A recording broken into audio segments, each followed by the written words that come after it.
when you are a people pleaser and you haven't had boundaries and then you're setting boundaries, it's uncomfortable for you. It's uncomfortable for the people that have known you in a certain way.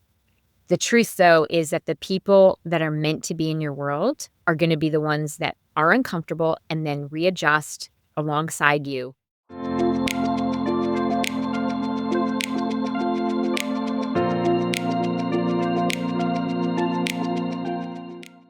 Welcome back to the Core Happiness Podcast. Today, I have the pleasure of speaking with Kamini Wood, a human potential coach, author, and the host of Rise Up, Live Joy Your Way podcast. Kamini helps high achievers break free from imposter syndrome, codependency, and perfectionism so that they can lead with confidence, compassion, and clarity.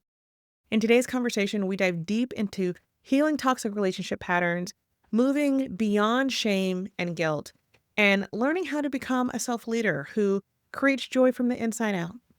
Today is packed with so much great information. I wanted to keep going, and there might be a part two. So we hope you enjoy. Let's dive in.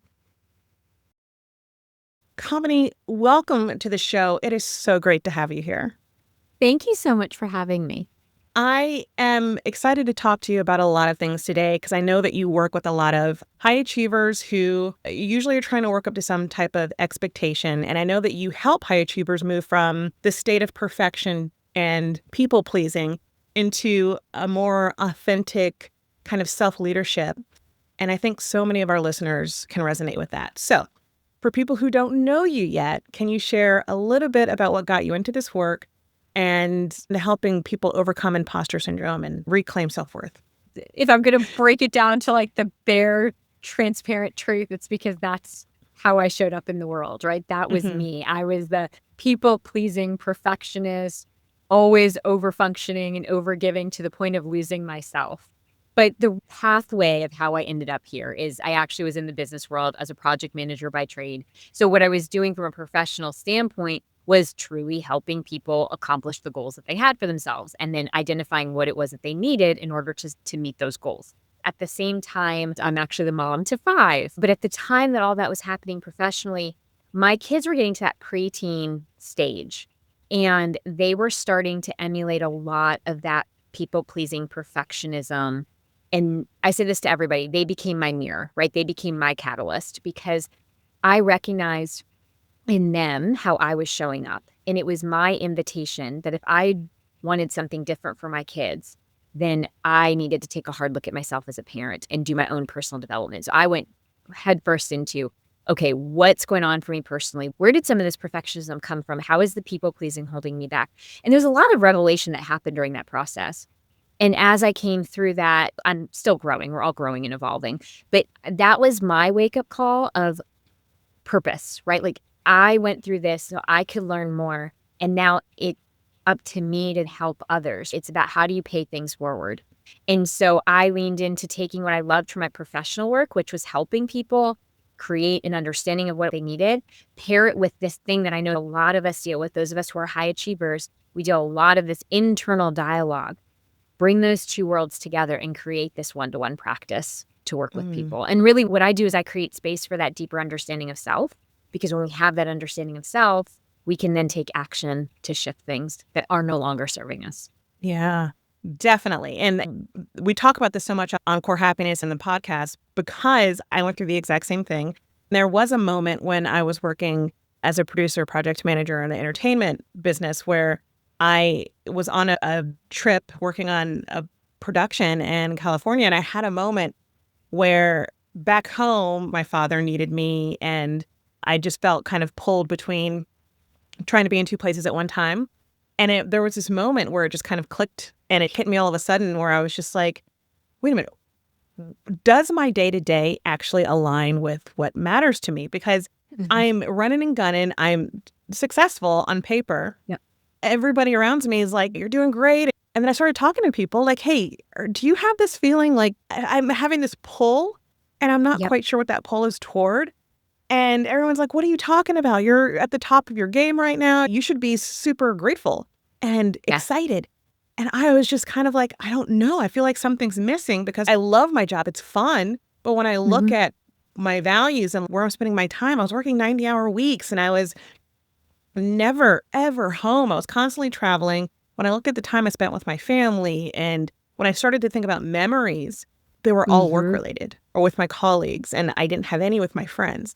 And I started Mm. to really think about the being a high achiever and putting all my time and effort into work and then not putting the time and effort into things that I said that I valued, which Yes. was family, friends, and that type of thing. And so I started looking at where these expectations were coming from. Mm-hmm. And a lot of it was external, but I really felt that I had to live up to that external expectation in order to be successful. And when I was talking to other people in the same field of work, everybody was like, oh, yeah, I feel the same way. That's normal. And I was like, but is it? Is it normal? I Yes. started to question, like, is this Yeah. normal? So I'm wondering for you, like, did you have a specific moment or a trigger that you can remember that you just kind of were like, wait a minute, I'm living a little bit from external validation versus my own inner truth? Oh, absolutely. It used to come up, especially in your point, right? Where people are like, oh my gosh, you're doing so well. What are you talking about? It was that affirmation, like that would almost, it fuels the, oh, Mm, this is what I'm supposed to be doing. And so then you almost get caught in that cycle of looking for that external affirmation. And as long as you're getting that, you're like, oh yeah, I just need to keep doing this. But then to your point, it doesn't have the same meaning because it's not fully aligned with your values. Like my value has mhm. always been family and connectivity. And yet I was doing all these things. And while I was doing for family members, as a mom, I was constantly doing for my kids. It was the doing, it wasn't the being. And that's what was the feeling. It just felt slightly empty and like something was missing because Mhm. I'm doing all these things. But to your point about memories, it almost like it's fleeting. And so like a summer would go by and I'd look back and say, Kamini, what did we just do? I don't even remember all the things we did because there was not any part of me that was being in those moments. It was all Mhm. about producing and doing because the doing meant that I was worthy and enough and all the things. And I do think that this is somewhat of what we deal with as high achievers. And I work with teens all the way through adults. And with my high achieving teens, the thing that I notice is they're doing really well in school. And then the fear of potentially not getting a 95 on something. And it's because as high achievers, once we've had that quote unquote success, everything is then measured by that. So it's like, how do you keep one upping? And that in and of itself creates burnout and also tremendous fear, which is why I think Mhm. imposter syndrome is so big and looms so large because there's this fear of I'm going to get found out. God forbid I don't get that promotion or I don't get the next A plus. Now suddenly I'm a fraud. I was never that really high achieving person. And we tell ourselves that lie. Absolutely. That is so true. And I work with a lot of executives and people in the corporate space. And Mhm. that is from where a lot of their burnout comes from, right? It's like starting all the way from day one. As soon as I got the job, I wanted to prove that I was the right hire. I went Yep. above and beyond. And the intention was I'm going to show that I was worthy. So my first 90 days, I'm coming out of the gate super strong. I'm going to go Mhm. above and beyond. I'm going to work 150%. I'm going to give Yes. everything that I have. And what they don't realize is that they are setting that standard. Yes. That's the standard. You're expected to show up as all the time. Yep. You can't pull back at 90 days. That's what we think, but that's not reality because now when you pull back, they're going to be like, well, what happened? What Right. happened? And so it's Exactly. Because they become used to you working at that level. Not only them, but you yourself, like internally. And so then it's yes, almost like, because then you think you're not doing enough. Like you yes. yourself, as a high achiever, struggle with that. Hmm. It's the idea, I've had to deal with this too, where it was the fear of taking your foot off the gas pedal. It's like, oh gosh, then all the world, everything's going to come off, right? The wheels are going to come. Yes. And that's what happened. We put ourselves into that cycle of giving that 150%, and then that becomes the new normal. And then you have to push yourself to give 200%. And then you get there and it's like, well, now I got to give 250. No wonder why I'm burnt out. Exactly. And then you also said something that I was just like an aha moment to me when you said that you were more in the doing than the being.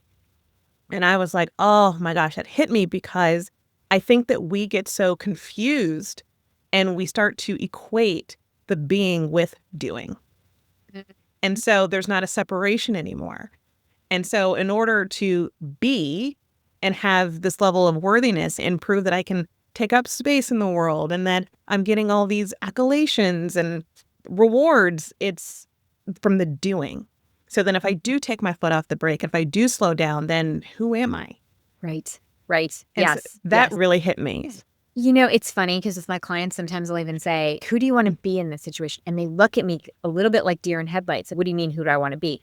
The point is we have to challenge ourselves to look at how do I want to show up in terms of what values, what character strengths, what parts of our inner core in terms of who we want to be, rather than I want to bake the 24 cupcakes. Who do you want to be when you're baking those 24 cupcakes? Because then you're going to remember that. Then it becomes a memory instead of just I baked 24 cupcakes. And then I check that off my list and I go on to the next thing. Absolutely. This one thing that makes me think about is a little bit of codependency, where we really need, it seems like, and I feel like this has become almost an epidemic at this point, but it's like we need that external validation. I feel like that shows up in any type of relationship. I think that shows up with coworkers. I think it shows up with friends. I think it shows up with your family.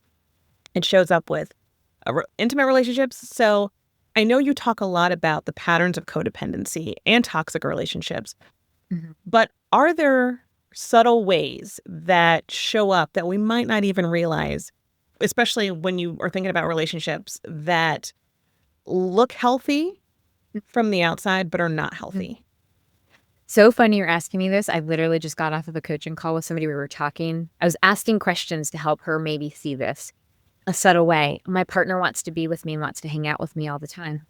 Sounds so loving and so wonderful. And isn't that amazing? And it's yes, to a point. There also has to be this part where you're each your individual person. You each have your own interests rather than everything has to be together. Because what ends up happening is that's when we become codependent. I need this person to function, essentially. We lose our own needs, desires, wants. And so what we're striving for, what we need to work for is interdependence, where there's that overlapping. Sure, this is the us part of us. And these are our interests that we share together. But there's also individuality happening too. Each person has a set of friends that they hang out with. They don't always have to hang out together, as an example. But it can be so subtle because it just seems so, romantic movie type thing where we spend all this time together and it is beautiful. It's like the Jerry Maguire movie where there was that statement in the line and everybody swooned. I did too, where they say, "You complete me." Yep. And it's beautiful. That idea is so beautiful. And also, really, do we want somebody to complete us or do we want to complement each other? That would be like my number one subtle way. Codependency shift. The moment you feel like you need that other person. The other thing is when you feel like you're catching yourself have that need to be needed, that's a good indication, right, that maybe you've got some codependent tendencies because you're getting your worth from being needed. That's so interesting because that is sort of the narrative that is put into anything, really, if you think about it. Like it's put into romance movies, books. Like anytime we're thinking about the ideal relationship, it's always kind of this like, oh, but I need to have this person. And it's that need. And we're like, oh, that is so amazing. But then when you really think about it, it should be a compliment.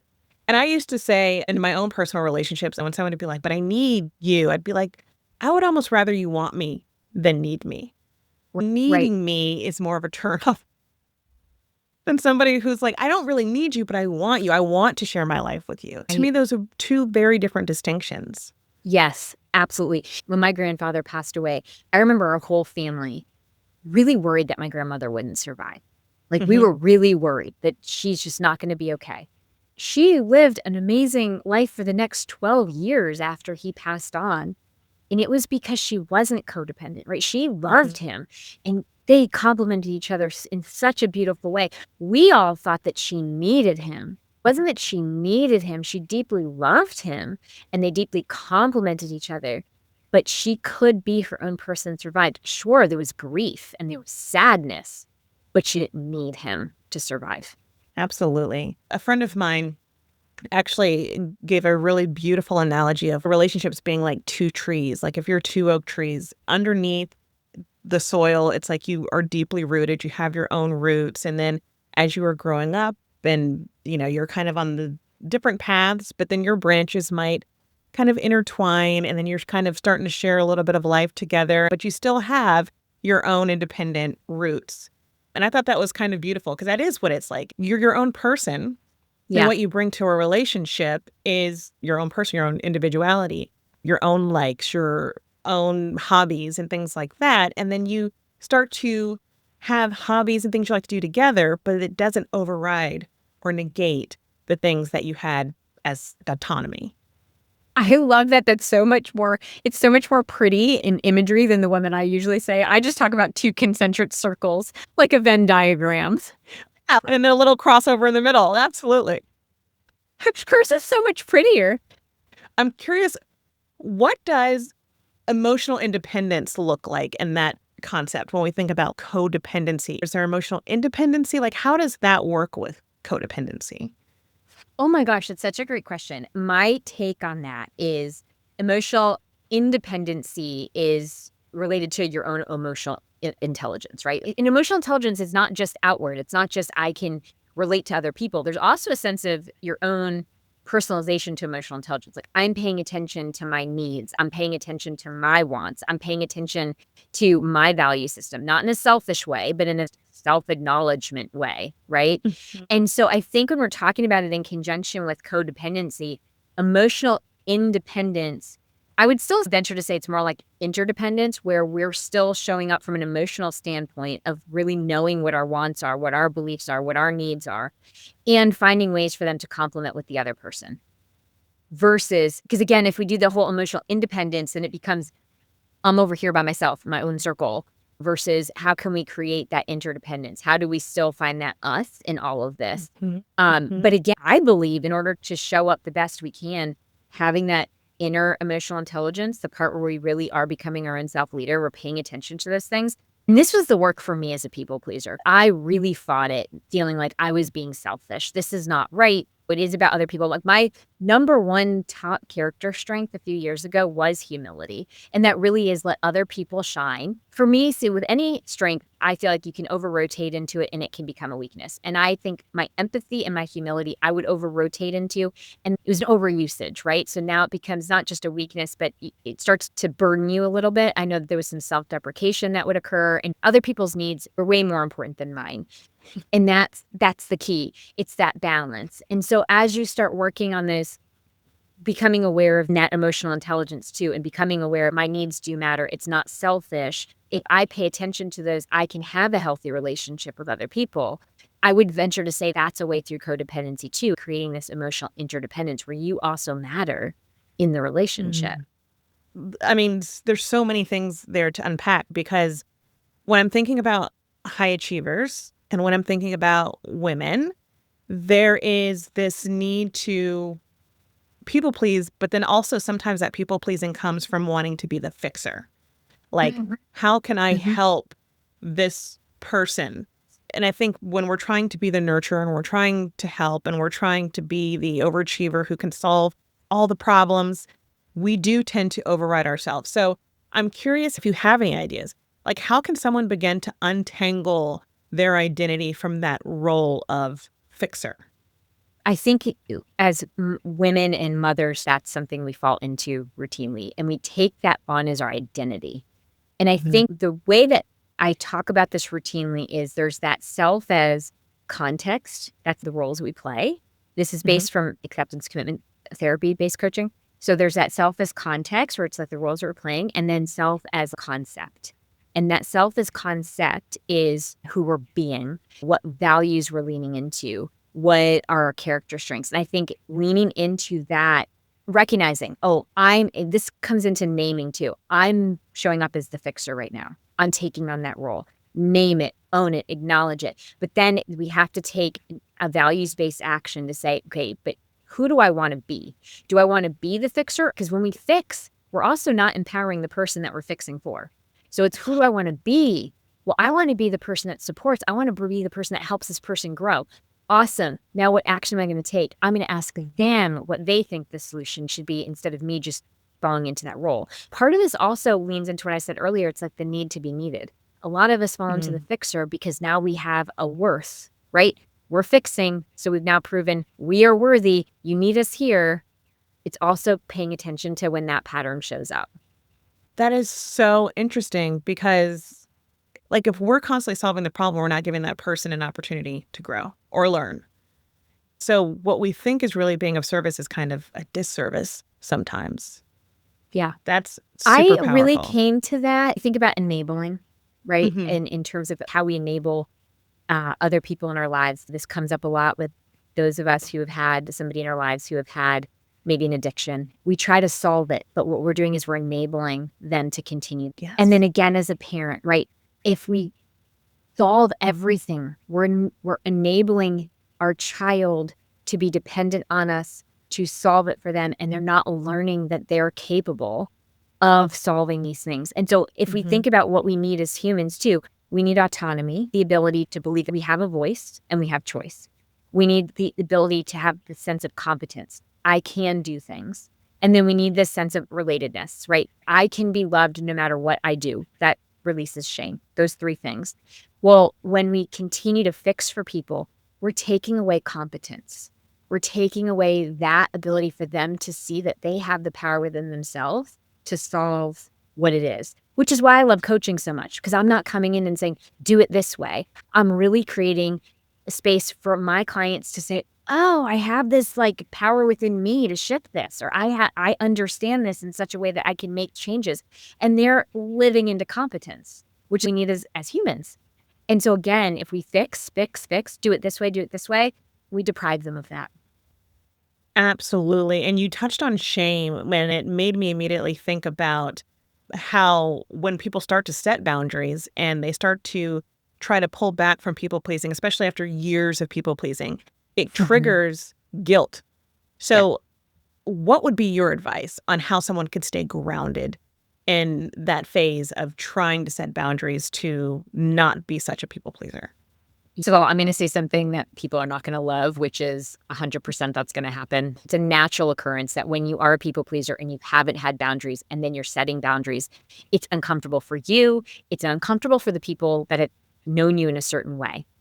The truth, though, is that the people that are meant to be in your world are going to be the ones that are uncomfortable and then readjust alongside you, and you create this new understanding amongst yourselves. The people who are not willing to adjust or the people who are benefiting from your lack of boundaries, and it may not be the healthiest relationship in the first place. So I'm just going to say that to start things off.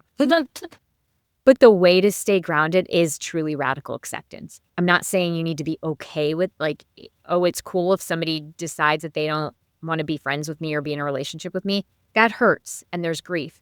But it's also to recognize that sometimes we have to just accept what is. I'm doing this thing. It's uncomfortable for me. It's uncomfortable for them. I'm not going to change that. I have zero control over that. What I have control over is what choices do I continue to make. So we have a choice when we're setting a boundary with somebody. We're uncomfortable, they're uncomfortable. Do we then totally bail and just say, never mind, I don't want the boundary? Or do we hold steady and say, okay, I recognize that this is uncomfortable, but this is for the benefit of our relationship, for us to have a healthy dynamic between the two of us and move through, right? Stay with it and remind yourself, like, it's okay to say, yes, this is hard. Yes, this is hard. And also, I'm doing this for my best, right? I need to do this in Mhm. order to grow or to create a healthier relationship with the person that I'm setting this boundary with. That is actually really powerful because it's not about building walls, which I think is maybe what people struggle with. Is like, oh, I'm just putting up this wall and it's harsh. But the way you describe it, it's more about rebuilding self trust.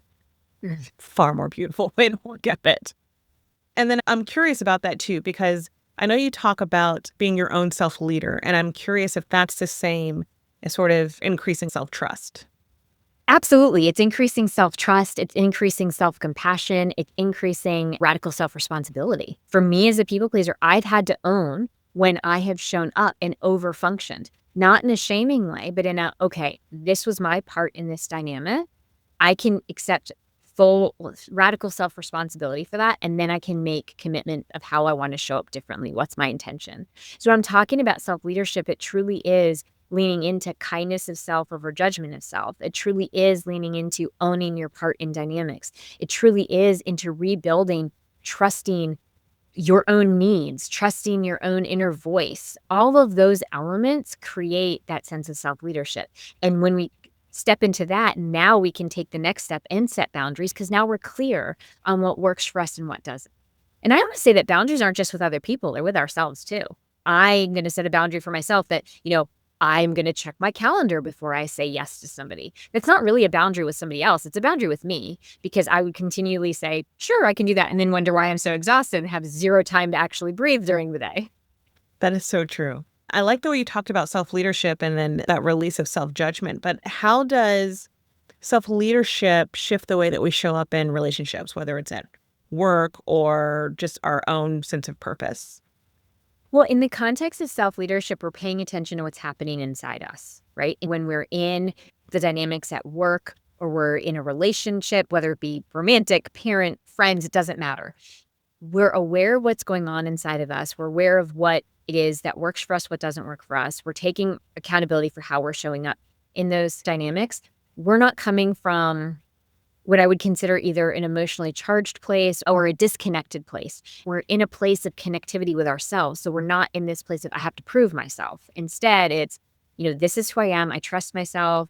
I know what it is that I want, what it is that I need. And now I can also start voicing it to the people. Versus when we're not in that self-leadership place, we're almost coming from a reactive place, where it's like we're chasing something constantly. Versus when we're in self-leadership, we can respond to situations because we know who we are.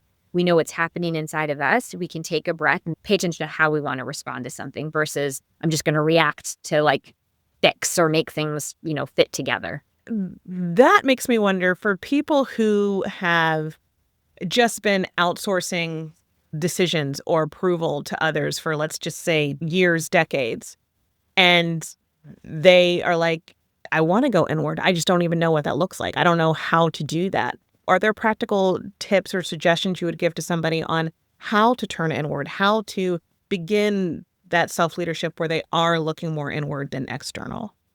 I say the very first step is to go back to your own core values. I think most of us, even as adults, have not taken the time to learn them and do not know what they are. We think we know, but really when we challenge it, we realize, wait, that may have been how I was brought up. That was my family origins values. But what's actually meaningful to me at this stage of my life? And to be fair, they're going to shift as we get older. Like when I was in my 20s, motherhood was not a core value, but now it absolutely is.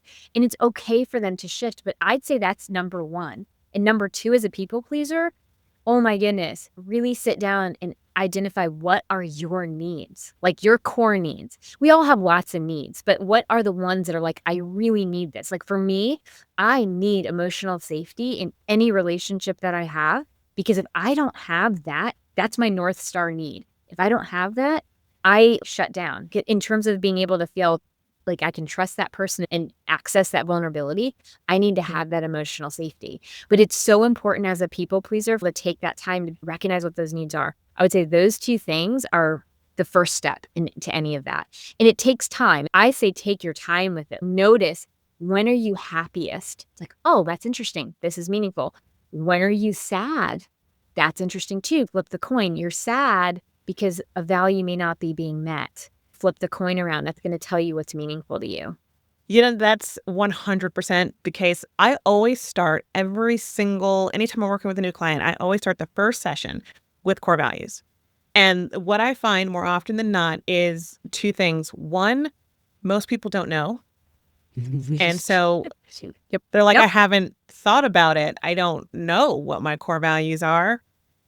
Or they go through and they are like, oh, it's, going to be family and security. And they go through. And then when I ask why for each of them, they're like, I don't know. I mean, my parents were always pushing. So that's the other thing. It's like, you've learned it from your parents. So that may not be your core value, right? If we were actually stripping away anything that has just been passed along, what are your core values? And then it's kind of like, I don't know. And so then there is kind of like, well, let's spend some time figuring out exactly what they are. Yes. And so I found that very interesting. If you're doing a lot of executive coaching too, right? I've learned about people who are the individuals that I've coached in those leadership roles. It's so important. Again, going back home to those core values is important as a leader, because if you're going to be an effective leader, again, knowing what's going on inside of you allows you to show up as a more conscious leader. Absolutely. That's absolutely true. Yeah. And it's so interesting how when I explain core values, essentially kind of like the foundation. Once you have your core values and like all your decisions, especially when I'm working with executives who don't understand prioritization or time management, burnout, like all those things technically stem from your core values. If you're making decisions from your core values, it's not nearly as complicated as it feels, right? When you don't have those clear core values, or you haven't thought about it, or you don't look at where they're showing up in your life, you're going to feel a little bit stuck, confused. You're going to feel like something's missing because your core values aren't being met or listened to or possibly even ignored, right? So Exactly. that's interesting. One thing that I also talk about a lot is mindfulness, because I think that there is a correlation between doing the inner work and mindfulness. And I know you also talk about mindfulness. Yeah. From your perspective, when you think about mindfulness in terms of support for emotional regulation, how does that help us break through the loops of being a high achiever or people pleaser?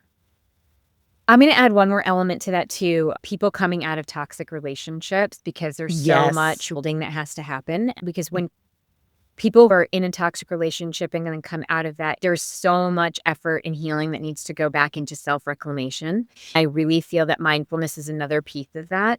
There's research out there that says 47% of our day is spent in the there or then, meaning we're either worrying about the future or ruminating over the past. If we think about people pleasing, we think about perfectionism, we think about coming out of a toxic relationship, most of our time is in one of those places. Mindfulness is about coming back to the present moment right here, right now, and reconnecting to yourself in this moment. And especially for those rebuilding and self-reclamation, that self-regulation piece is so important, because what's happened is a lot of nervous system dysregulations. When you're in those situations, there's a lot of survival mode happening. And your nervous system almost becomes conditioned for survival. And you have to recalibrate the nervous system. So when I talk about mindfulness, it really is about coming into the present moment, reconnecting to from a somatic perspective, your own body, whether that be really putting your feet on the ground and feeling your feet on the ground, paying attention to your breath. I mean, breath is the life force, right? So I'm going to count as I inhale for 4, and I'm going to exhale for 6. And I'm just going to be in this moment right now. What we're doing is re-regulating our nervous system in those moments. And that allows for everything to come back into this place of even-keeled, is how I like to, in layman's terms, we're in this even-keeled state. When we're in that place, our prefrontal cortex is back online, and we can get creative and problem solve, and we can do all those things. So when we're in that perfectionist mindset, again, survival mode, I've got to get this right, because if I don't get this right, I'm a failure, or these people are going to reject me, or whatever the thing may be. Self-regulation. We connect to the present moment. I'm not worrying about the future. I'm right here, right now. And then we can decide what's the next best step forward, right? What's the next action I'm going to take? Not 12 actions forward, but just this one next step. And then I'm going to build upon that. That is very powerful. And the other thing is anxiety. We have such an uptick of anxiety in the world right now. And so much of it is exactly what you just said. It's because we're constantly living either in the future or ruminating about the past. We have so much anxiety because we're not focused on what's in front of us. The majority of the coaching sessions that I have is reminding people, bring it back a little bit. Like, you're focusing on so far in the future and you're stressed about the future. And yes, we can focus on steps to get to where you're trying to go, but let's keep the focus here and now. What's the next step? That's all we need to focus on. And when you start thinking about this huge big picture, that's where a lot of anxiety comes from. And I know you mentioned earlier about kids in school. It's the same thing with that too. It's all this anxiety, I think, is coming from not being mindful and from staying so much into what's going to happen or what just happened. Absolutely. And I own it. I have anxiety. And one of the things I say to people all the time, especially when they come to me and they're like, my anxiety to go away. Listen, you're a human being. Not going to happen. This isn't about like, I need to change my makeup. We're going to change the relationship you have with it. And that's what you're talking about. And I absolutely talk about mindfulness. And I know that I definitely used it as a way to change the dance that I have with anxiety. It's going to pop up, and then we recognize it, and then we come back to the present moment. Exactly what you just said. What's the next thing we're going to do in the here and now? We can notice our mind wants us to worry about 12 steps in advance. Notice it, name it, and then come back to this moment and take that one step. Because that one step's going to lead to the next step, and then the next step. And that's where self-trust comes back in too, where you start to re-acknowledge that I can trust myself to continue on all the steps. I don't need to know all 32 steps right now. The one thing that also comes up with self-trust is there needs to be a level of self-compassion with it. Because I think a lot of times when I'm talking about self-trust with somebody, they will have that harsh judgment, where it's like, I've made the wrong decision before, or I don't trust that I'm going to make the right decision. And so sometimes when we're talking about self-trust or mindfulness, they don't want to sit in the space of mindfulness because they're judging themselves. And so everything feels like harsh judgment or guilt or shame or something around that. And so I'm curious if you have any tips on how we can bring self-compassion into those moments when we're triggered to judge ourselves harshly. First of all, it's to catch the judgment, right? Self-critic, when we're saying, how can I trust myself? I've never made a good decision. And then we challenge it. Well, what's actually true? And even if we can get to one specific moment where we said that was the wrong decision, nobody's going to dispute that it wasn't the outcome we wanted. But then we ask this compassionate question of, what did I learn out of that? Or what did I do when that didn't go the way that I wanted it to? Well, then I did this, right? Because we're here, which means we worked through whatever that decision was. Whatever we're judging ourselves for and saying that was the stupidest decision ever. Okay, but we clearly lived through it. So you must have done something to continue moving forward. And that's where that self-compassion comes. Even when I made a decision I wasn't happy with, I chose the next thing to do. And I moved forward, right? The result didn't change, but I continued to move forward. From what I'm hearing, it sounds like that would work with shame and guilt as well, right? Yep, it's exactly right. Because shame says there's something wrong with me. And we lean into that when we feel like we made a terrible decision. We say, I can't make any more decisions because I'm not capable, which is shame. There's something wrong with me. I can't make decisions. But if we break that down into, okay, that wasn't the outcome I wanted, lean into curiosity, compassion, kindness. Okay, what did I learn from that? And also, what's actually true? Is it that that decision makes me not a good person or incapable of decisions? Or was that the information I had at that time, now that I have this other information, I wouldn't make the same choice? Because most often when we look back on a decision we made, we now have more information than when we did at the time of making the decision. And yet we're judging ourselves for what we knew at that point in time. So this current self is like, oh, you should have known better. It's like, okay, but what's true is I only knew A, B, and C. Myself today knows A, B, C, D, and E. Well, if I had D and E at that time, sure, I may have made a different decision. When you think about shame and guilt, those are the two that mainly keep people stuck a lot. It's not necessarily just bypassing them, right? But it's like, how do you help clients work through it without feeling like something's wrong with me, something's bad? So without bypassing it, how do you help clients work through that? You're making a great distinction. Shame and guilt are slightly different. Guilt is saying I've messed up and I've done something wrong. With guilt, we can say, is repair needed? Asking, is repair needed? And if the answer is yes, what action are we going to take to make that repair? Sometimes guilt shows up and repair is not really needed. It's actually our inner critic saying, for instance, boundaries. We feel guilty. And then we challenge it. Okay, what's actually true? Do I need to make a repair here? Do I need to apologize to my friend who calls me at 3 a.m. that I'm saying, please don't call me at 3 a.m.? No, that's just my inner critic saying this is mean. But if I snap at my child because they happen to ask me a question when I was in the middle of something, guilt pops up. Okay, yes, I think I want to make repair here. I'm going to apologize for how I showed up. That's guilt. Shame is the bigger one that really does keep a lot of us stuck, or we're telling ourselves there's something wrong with us. For shame, I use the metaphor of mold, which I know is not a very pretty thing to use, but mold grows in the darkness. It grows in the darkness and in wet. And so the way through it is to dry it out. And we do that with sunshine and with bright light, right? And it's kind of the same thing with shame. It's going to continue to grow if we don't talk about it, we don't witness it. So when we're shaming ourselves, we've got to witness it. We've got to call it out. I'm telling myself that there's something wrong with me. Call it out, bring it into the light so we can look at it and then we can really say what's actually true. Is there something wrong with me? Or is this, did I make these decisions based on this information I had? Is there really something wrong with me? Or is this an old story that I've been told? So many kids have been brought up in toxic dynamics. They go into adulthood and they're shaming themselves, thinking there's something wrong with them. And part of that is to really bring to the light, those are messages I received as a child. Those aren't even true. There were messages I received. I internalized it as there's something wrong with me. What's actually true is I am a lovable person. I have quirks. We all have quirks. We're human beings. but also I'm doing the best I can and I'm living my life in alignment with my values. We start breaking it down, but that's really how we deal with shame is we've got to call it out and then we've got to challenge it. And the other thing that I was thinking about in terms of shame, I think it's shame or maybe guilt. I'm not sure. But what I hear a lot is, like, I should be further along now. I should have known better. Like those Right. types of sayings. And what I think is if you're in the thick of healing and you're navigating that self-doubt, I'm curious, what would you say to someone? Like, what reminder would you give them when they're in that, like, but I should have known better or I should be further along now? What would you say? My biggest response to that, I should be further along, is by whose standard? Mm. Simply asking that question because it stops people. They're like, wait, right. Who made up that rule? Who made up that timeline? I should have known better. But again, it's not like by whose standard, but it's more about how would you have known that information? Would you have You didn't acquired have that that information information before. until we got to this point? Now suddenly we've learned something. Yep.